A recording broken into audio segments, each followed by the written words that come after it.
As with any US president, there is a high level of scrutiny paid to what he said, where he goes, his family, and of course their past. Look no further than President Donald Trump, whose every action is reported, if not prosecuted, with the public and government's zeal for uncovering any shady dealings. Yet it seems that the government and the public's crusade for transparency has developed a glaring blind spot: the Biden family. In the throes of the 2020 presidential election, one journalist broke the story about evidence obtained from the laptop from then presidential candidate Joe Biden's son, Hunter. Hunter Biden had been known for his colorful lifestyle, but it had been thought that his immoral activities were limited to his own private life.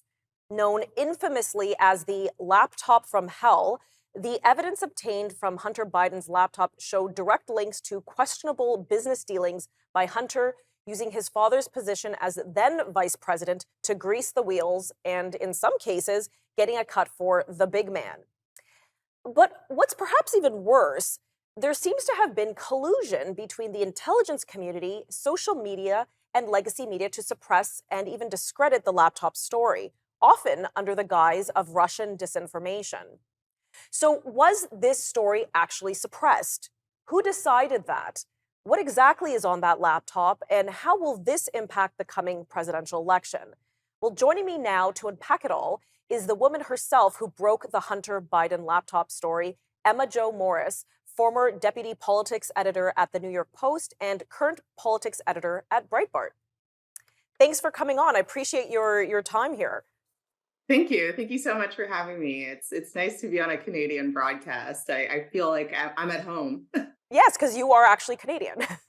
Yeah, me and Kamala Harris grew up in Montreal. Okay, so that makes two excellent exports from Canada, shall we say.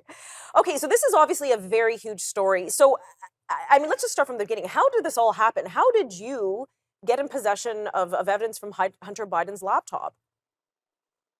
Yeah, this is wow. We're really getting back to the beginning. I think this is maybe the most interesting part, or maybe that's just my own narcissism. But this is a crazy story. So I was deputy politics editor at the New York Post, not 6 months, and I moved to New York from Montreal in 2016. When I first moved here, I didn't really know many people. I had some friends from Montreal who came here with me, but for the most part, I was kind of new and meeting people. I worked at Hannity at Fox News. That was my first job here. That was why I moved.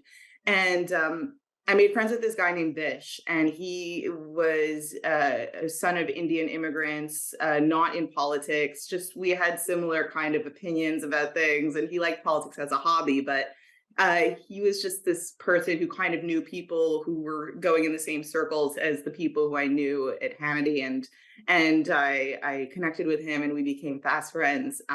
Anyway, fast forward like 4 years, maybe a little more. I moved away from Fox News. I'm now at the New York Post, deputy politics editor there. I was running national coverage, and Vish, this friend, went to go work for Steve Bannon on his podcast, The War Room, which had just started then. And the Bannon people get possession of the laptop, and they're talking about getting it out to the press. And my friend says, I know somebody at the New York Post who's, got a position there, and she's young, but I think that she'll be able to do the job. So I get a call in late September of 2020, from a number that I didn't recognize. I answered the phone, and the person at the other end says, "Hi, I'm Steve Bannon, and I have a story that's going to change your life." And it did. It certainly did, because now your name That's is for synonymous sure. with Hunter Biden's laptop, which is strange in some way. Yeah, I mean, it wasn't, there were many steps between that phone call and ultimately publishing. I mean, when you hear the story on its face, it's absolutely absurd. So what he tells me is he has Hunter Biden's hard drive, and obviously, the obvious question is, why does Steve Bannon have Hunter Biden's hard drive? So I ask that, and he says, well, he's addicted to crack, and he forgot it at a computer repair shop. He brought it in for repair and never picked it up, and now I have it. And I don't believe him, because obviously I'm personally conservative. That's not a secret, of course, and I have who I'm voting for in the election or whatever. But that doesn't mean that you just become an operative. You know what I mean? I couldn't just publish whatever.